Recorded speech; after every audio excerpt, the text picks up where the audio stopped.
Hello विद्यार्थी मित्रों, कैसे हो। आज हम लोग देखने वाले हैं एनाटॉमी पेपर 2। एनाटॉमी पेपर 2 में किस तरह के क्वेश्चन आते हैं और कौन कौन से वॉल्यूम इंक्लूड है वो हम देखने वाले हैं, और कौन कौन से टॉपिक जो सीबीडीसी अकॉर्डिंग दिए गए हैं, जो यूनिवर्सिटी में पूछाने वाले हैं। चलो हम स्टार्ट करते हैं। सेक्शन 1 में 10 एमसीक्यू पूछे जाते हैं और एसएक्यू 8 क्वेश्चन आते हैं। सेक्शन 2 में 50 मार्क्स का 5 क्वेश्चन एलएक्यू के आते हैं। वॉल्यूम है उसके lower limb, abdomen and the pelvis, thorax और हिस्टोलॉजी। मेनली हिस्टोलॉजी तो एब्डोमेन से ही पूछी जाती है, लेकिन कभी कभार सेपरेटली हिस्टोलॉजी पूछ लेते हैं।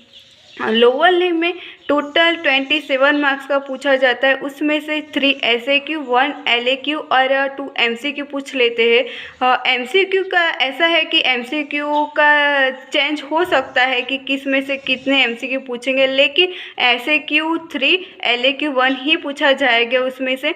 और उसके बाद है एब्डोमेन से 37 मार्क्स का टोटल पूछा जाता है। उसके बाद एसएक्यू है 3, 2 एलएक्यू और 2 एमसीक्यू पूछे जाते हैं उसमें से। उसके बाद है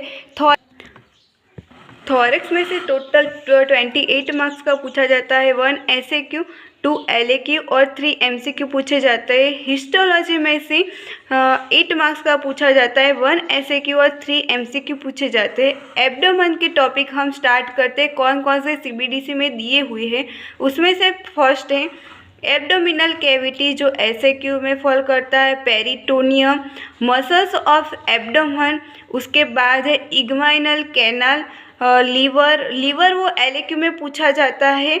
और उसके बाद है स्टमक भी एलएक्यू में पूछा जाता है। एक्स्ट्रा बिलियरी एपरेटस वो एलएक्यू और एसएक्यू दोनों में पूछा जाता है, मेनली तो एसएक्यू में पूछ लेते हैं। उसके बाद है स्प्लीन, वो सीबीडीसी में एसएक्यू में दिया हुआ है। उसके बाद है डिओडिनम एलएक्यू और एसएक्यू दोनों में पूछा जाता है, लेकिन उसका separately first part, second part, third part इस तरीके से वो एसएक्यू में पूछ लेते हैं। उसके बाद का टॉपिक है पेंक्रियास एसएक्यू और एलएक्यू में पूछ लेते हैं। उसके बाद का टॉपिक है जेजुनम एंड इलियम, वो एसएक्यू में पूछा जाता है। उसके बाद का टॉपिक है सुपीरियर मीजेंट्रिक आर्टरी, वो एसएक्यू में फॉल करती है। उसके बाद का टॉपिक है सिक्कम एंड अपेंडिक्स, वो भी एसएक्यू में पूछा जाता है। उसके बाद का है लार्ज इंटेस्टाइन, वो भी एसएक्यू में पूछा जाता है, वो बहुत ज़्यादा इम्पोर्टेंट नहीं है। उसके बाद का है पोर्टल वीनस सिस्टम, वो ज़्यादा इम्पोर्टेंट है, वो एलएक्यू में पूछा जाता है। उसके बाद है किडनी एसएक्यू और एलएक्यू दोनों में पूछी जाती है, और राइट और लेफ्ट किडनी वो सेपरेटली पूछ लेते हैं एसएक्यू में। उसकी हिस्टोलॉजी भी पूछी जाती है किडनी की। उसके बाद का है सुप्रारीनल ग्लैंड, वो एसएक्यू में पूछा जाता है। उसके बाद एब्डोमिनल एरोटा, वो भी एलएक्यू में फॉल करती है। पोस्टेरियर एब्डोमिनल वॉल, उसके बाद है इंफीरियर वेना का, वो एसएक्यू में इम्पोर्टेंट क्वेश्चन है। उसके बाद है यूरेटर, वो भी एसएक्यू में इम्पोर्टेंट है, और एलएक्यू में भी इम्पोर्टेंट है यूरेटर कभी कभी। उसके बाद प्रोस्टेट ग्लैंड, वो भी एसएक्यू में इम्पोर्टेंट है। Ovary SAQ. यूट्रस वो मोस्ट इम्पोर्टेंट क्वेश्चन है, फीमेल जेनाइटल ऑर्गन में से, वो एलएक्यू में फॉल करता है, जो सीबीडीसी में एलएक्यू में दिया गया। उसके बाद फैलोपियन ट्यूब, वो भी एसएक्यू में पूछा जाता है। स्क्रोटम और टेस्टिस, वो मेनली एसएक्यू में पूछा जाता है, लेकिन सीबीडीसी अकॉर्डिंग एलएक्यू में दिया गया। उसके बाद है वास डेफरेंस भी एलएक्यू में फॉल करता है, कभी कभी एसएक्यू में पूछ लेते हैं। उसके बाद है रेक्टम, एनल कैनाल, दोनों ही एलएक्यू में पूछा जाता है। उसके बाद का क्वेश्चन है wall of pelvis, including the pelvis diaphragm और पेरिनियम में पूछा जाता है। Superior deep pouch. उसके बाद इश्यो एनल फोसा, वो भी एसएक्यू में इम्पोर्टेंट क्वेश्चन है, वो एसएक्यू में करना ही हम लोगों को। उसके बाद यूरिनरी ब्लैडर, वो एसएक्यू में पूछ लेते हैं, बहुत ज़्यादा इम्पोर्टेंट नहीं है लेकिन। उसके बाद का टॉपिक है सिस्टमिक हिस्टोलॉजी, उसमें से हिस्टोलॉजी पूछी जाती है एब्डोमेन में से मेनली तो, और कभी कभी जनरल एनाटॉमी से हिस्टोलॉजी पूछ लेती है 1 एसएक्यू।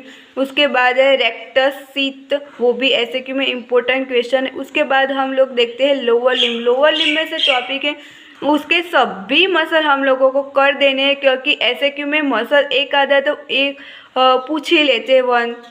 उसके बाद का टॉपिक है फ्रंट फीमोरल ट्रायंगल। वो ऐसे क्यों में इम्पोर्टेंट क्वेश्चन है लोअर लिम्ब में से। फ्रंट ऑफ द थाई के muscles, median side of the thigh के मसल्स, और उसके बाद बैक ऑफ द थाई के मसल्स, पॉप्लिटियल फोसा, वो ऐसे क्यों में पूछ लेते हैं। और कभी कभी ऐसे टीचर आ जाते हैं तो उसे LAQ में भी पूछ लेते हैं। उसके बाद है डॉर्सम ऑफ फुट, वो भी ऐसे क्यों में इम्पोर्टेंट है।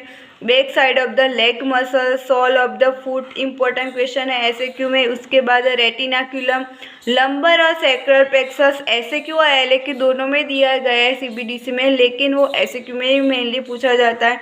उसके बाद है most important question in lower limbs LAQ is a joint, knee joint, hip joint, एकल जॉइंट, वो LAQ में पूछा जाता है। उसके बाद का टॉपिक है आर्च ऑफ द फुट, वो SCQ में मेनली पूछा जाता है। उसके बाद है popliteal artery, femoral artery, anterior tibial and posterior tibial artery, वो भी SAQ और LAQ में पूछ लेते हैं। डॉर्सल पेडिस आर्टरी, वो भी इंपॉर्टेंट है SAQ में।